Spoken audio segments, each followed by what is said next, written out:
اس کا پورا کریڈٹ میاں شہباز شریف صاحب کو اور فیلڈ مارشل صاحب کو جاتا ہے، کیونکہ ان دونوں صاحبان کی جو حکمت ہے اور دانائی ہے اس کی وجہ سے آج ہم اس پوزیشن میں دنیا میں آ گئے ہیں کہ تمام اسلامی ممالک کا فوکس صرف پاکستان، کیونکہ اب تو مجھے یہ نظر آتا ہے کہ یہ انیویٹیبل ہے کہ ان تمام ملکوں کا جو ڈیفنس ہے وہ پاکستان کو دیا جائے۔ اب اس کے بدلے میں ہم اپنی کچھ معیشت جو ہماری کے ڈی ٹریک ہوئی ہے، جیسے آئی ایم ایف ہمارے پہ چڑھ دوڑا ہے اور قرضوں کا بہت ڈالر کے لیے پوری قوم کو ہم گروی رکھ دیتے ہیں، مال بنایا ہوا ہے 6 ارب ڈالر نے۔ اگر پاک سعودیہ دفاعی معاہدہ ہے، اس سے ہماری یہ قرض اتر نہیں سکتا، ان کا تو 1 سال کا بھی وہ دفاعی معاہدہ نہیں ہے۔ اگر سعودی عربیہ اور قطر چاہیں تو یہ آئی ایم ایف کا جو ٹوٹل ڈیٹ ہے یہ ایک رات میں ختم ہو سکتا ہے، ہم آئی ایم ایف کو پاکستان سے کک آؤٹ کر سکتے ہیں۔ اور اس وقت ہم اس پوزیشن میں ہیں، یہ جو انہوں نے بہت سارے دورے کیے ہیں، اس سے نہ صرف ہماری معیشت کو بوسٹ ملے گا، نئے ٹریڈ ایگریمنٹس ہوں گے، بلکہ فورن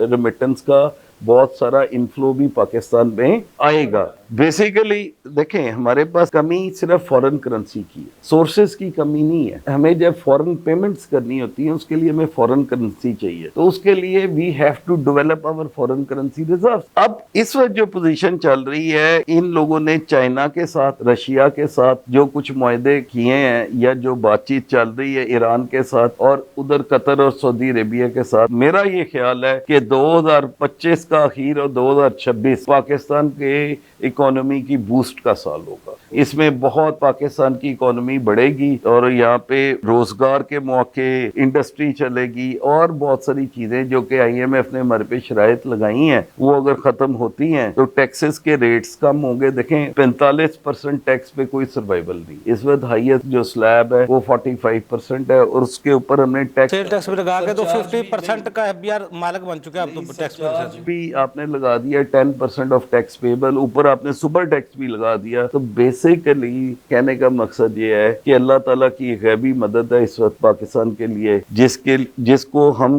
کس طرح دنیا میں کیش کرواتے ہیں اور اپنے آپ کو کیسے پورٹرے کرتے ہیں۔ بظاہراً میاں شہباز شریف صاحب اور ہمارے جنرل عاصم منیر صاحب جو فیلڈ مارشل ہیں، دونوں کی حکمت اور دانائی کی وجہ سے اس وقت پاکستان ایک صحیح راستے پہ چل نکلا ہے۔ فیصل صاحب، بلاول بھٹو صاحب نے پیپلز پارٹی نے غیر ملکی امداد کے لیے، سیلاب زدگان کے لیے کہتے رہے، لیکن وزیر اعلیٰ پنجاب نے صاف انکار کیا۔ اب حکومت کہہ بھی رہی ہے سیلاب زدگان کے نقصان کے لیے ہم کوئی غیر ملکی امداد نہیں لیں گے۔ 41 سے 43 ارب ڈالر جو ترسیلات زر کی مد میں آ رہا ہے، ہم کوشش کریں گے اپنے معاملات کو خود ہینڈل کریں، اگر کوئی ضرورت پڑی عالمی امداد لینے کی اس کے بعد فیصلہ کریں گے۔ کیا یہ سیلاب زدگان کا نقصان ہم پورا کر سکتے ہیں؟ ہمیں فورن کرنسی کیوں چاہیے؟ پہلا سوال جو آپ نے پوچھا، فورن کرنسی کیوں چاہیے؟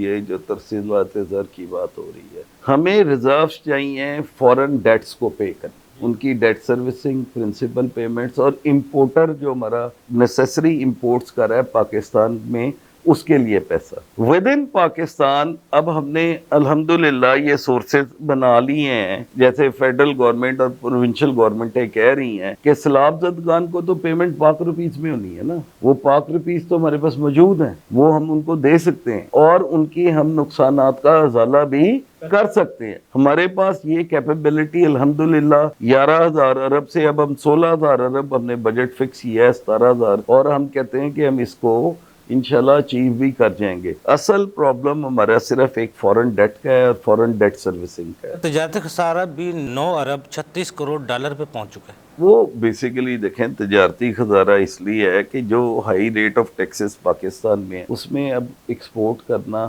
یا کاروبار کرنا ایکسپورٹر کے لیے تقریباً ناممکن ہے۔ اب اس کی وجہ سے بہت سارے جو ایکسپورٹر ہیں انہوں نے کام بند کر دیا۔ اب دیکھیں تجارتی جب ایکسپورٹ امپورٹ میں فرق آئے گا تو تجارتی خسارہ بڑھے گا، خسارہ بڑھے گا، لیکن آنے والے کچھ دنوں میں مجھے ایسے لگتا ہے جیسے ہم آئی ایم ایف سے اگر جان چھڑانے میں کامیاب ہو جاتے ہیں تو اس چیز کا ثمر نیچے تک تمام بزنس مین اور کمیونٹی کو آئے گا، اور یہ انشاءاللہ میرا ایک کنوکشن ہے کہ جو اس وقت پاکستان کو اللہ تعالیٰ نے عزت دی ہے، یہ جلد ہم آئی ایم ایف سے اپنی جان چھڑانے میں کامیاب ہو جائیں۔ اچھا فیصل صاحب، ذرائع سے معلوم ہو رہا ہے F B R property sector کے لیے پراپرٹی کی خرید و فروخت پر جو ٹیکسز ہیں ان کو کم کرنے جا رہا ہے تاکہ پراپرٹی سیکٹر چل سکے. آپ سمجھتے ہیں واقعی یہ IMF کی شرائط پہ لگائے گئے تو یہ کم کر سکتے ہیں ٹیکسز کو؟ دیکھیں پہلی چیز یہ ہے جو آپ کہہ رہی ہیں نا, پراپرٹی کو as a business I think حکومت ڈسکریج کر, حکومت اس کے لین دین کو بزنس نہیں سمجھتی. یہ میرا خیال ہے, چینج ہو سکتا, لوگوں کے مختلف خیال ہیں. اور لوگ پیسہ پراپرٹی سے نکال کے اسٹاک ایکسچینج آپ دیکھیں کہاں پہ پہنچ گئی. اب یہ کیا ہے, یہ پراپرٹی سے نکلا ہوا پیسہ ہے جو اسٹاک ایکسچینج اور گولڈ میں جا رہا ہے. گولڈ کی پرائس 4 لاکھ پہ پہنچ گئی. سوال یہ ہے کہ پراپرٹی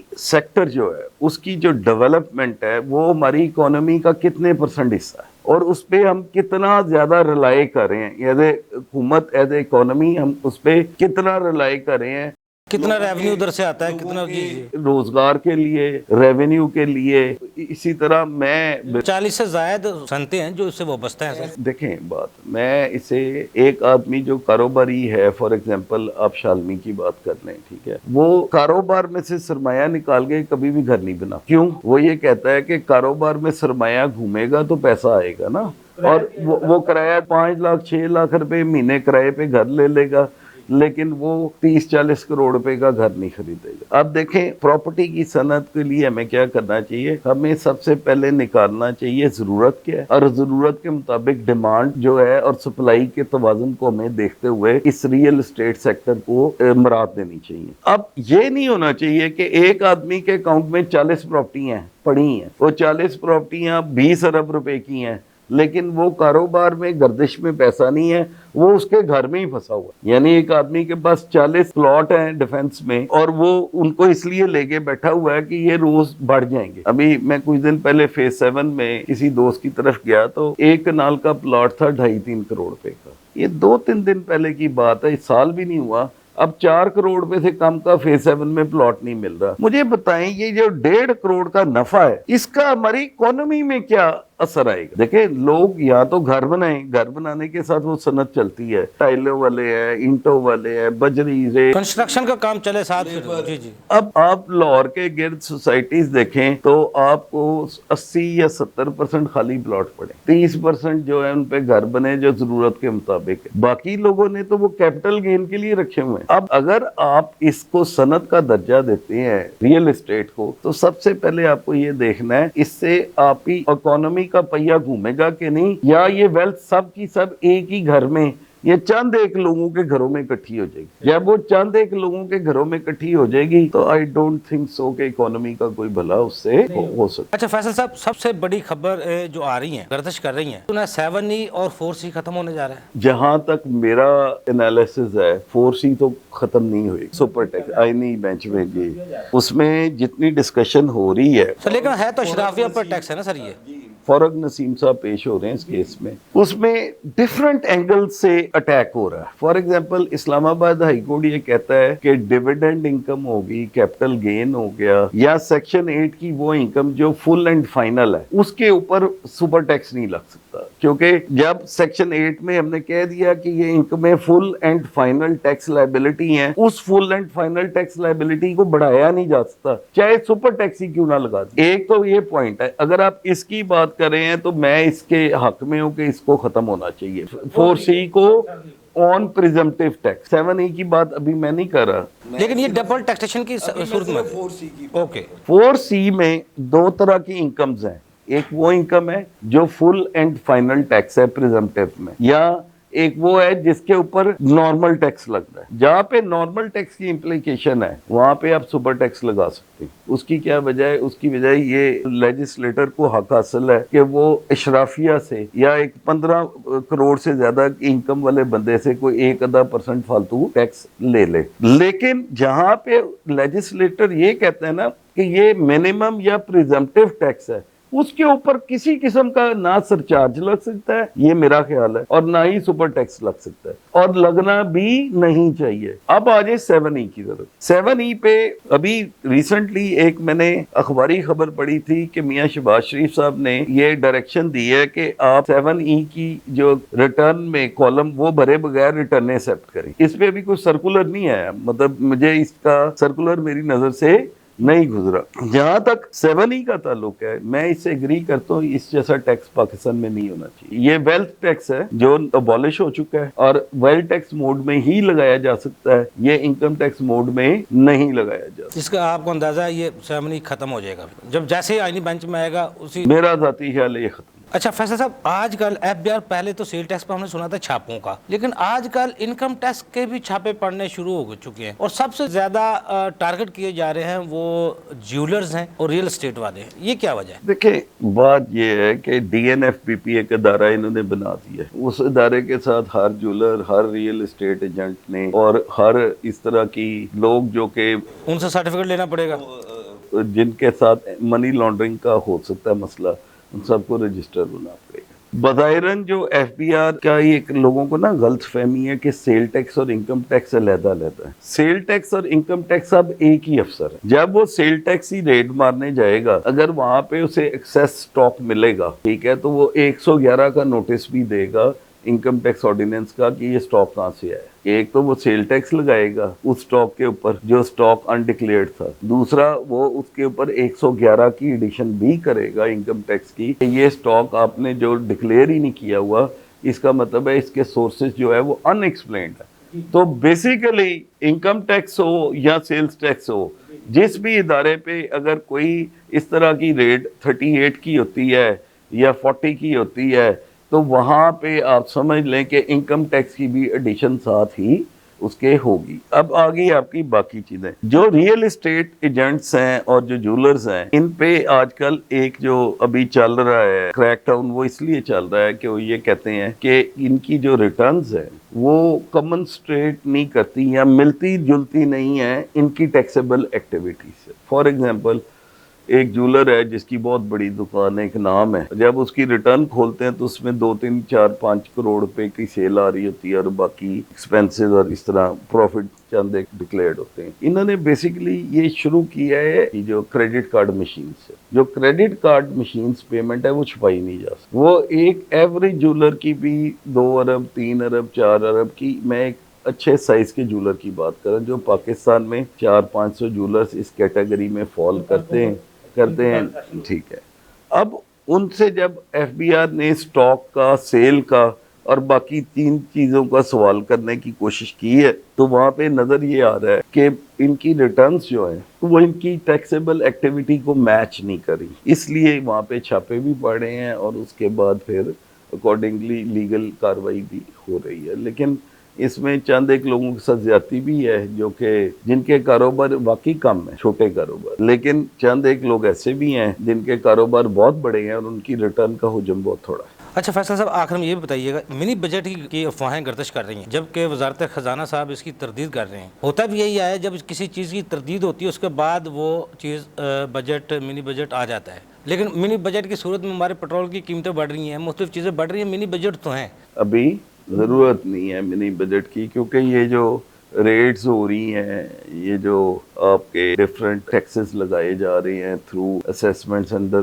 122(5) یا 177 یا 111 کے تحت, آئی تھنک سو کہ یہ اپنا بجٹ پورا کر لیں. لیکن جو ریونیو شارٹ فال آ رہا ہے, تجارت کا خسارہ بڑھتا جا رہا ہے, اگر اس کو ریونیو شارٹ فال کو پورا کرنا ہے تو پھر تو کچھ کرنا پڑے گا. دیکھیں بات یہ ہے, ریونیو شارٹ فال کیوں آ رہا ہے؟ ریونیو شارٹ فال اس لیے آ رہا ہے کہ کاروبار بند ہو رہے ہیں. جب کاروبار بند ہو رہے ہیں تو آپ نے بھوتوں سے ریکوری تو نہیں کرنی نا. آپ کو یہ سوچنا پڑے گا کہ یہ جو کاروبار بند ہو رہے ہیں یا یہ جو ایکسپورٹس میں لوگوں کو کیا انسینٹیو دینے چاہیے کہ ایکسپورٹس بوسٹ کریں, ہماری اکانومی بوسٹ کرے. پھر ہمیں ٹیکس ریٹس کو کم کرنا ہے. میرا خیال ہے اگر وہ آپ منی بجٹ کا نام دیتے ہیں تو اسے نیچے والی سائڈ کو آنا ہے. ہمیں اپنے ٹیکس ریٹس میں کچھ کمی کرنے کی ضرورت ہے. 45% از ٹو ہائی. آپ کو حکومت کو تیسرا حصہ انکم کا اگر مل جائے, یعنی 33% تک آپ کا ہائیسٹ سلیب ہو, I think that is very good sign. And حکومت کو منی بجٹ لانے کی بجائے ان ٹیکسز کو اب کم کرنا چاہیے. فیصل اقبال خان صاحب, بہت شکریہ, آپ نے ٹائم دیا. ناظرین, ہمارے ایکسپرٹ کا آپ نے گفتگو سنی. اگر ٹیکس اہداف کو پورا کرنا ہے اور اس ملک کو چلانا ہے تو ٹیکس ریٹ کم کرنا پڑیں گے. لوگوں کو آسانیاں دیں گے اور ٹیکس کے ریٹ کم کریں گے تو ٹیکس پیئر کی تعداد بھی بڑھے گی اور ریونیو میں گروتھ ہوگی. اگلے پروگرام تک لیے افضل ایوبی کو اجازت دیجیے. اللہ حافظ. پاکستان زندہ باد. دیکھیے پروگرام ٹیکس اور عوام افضل ایوبی کے ساتھ.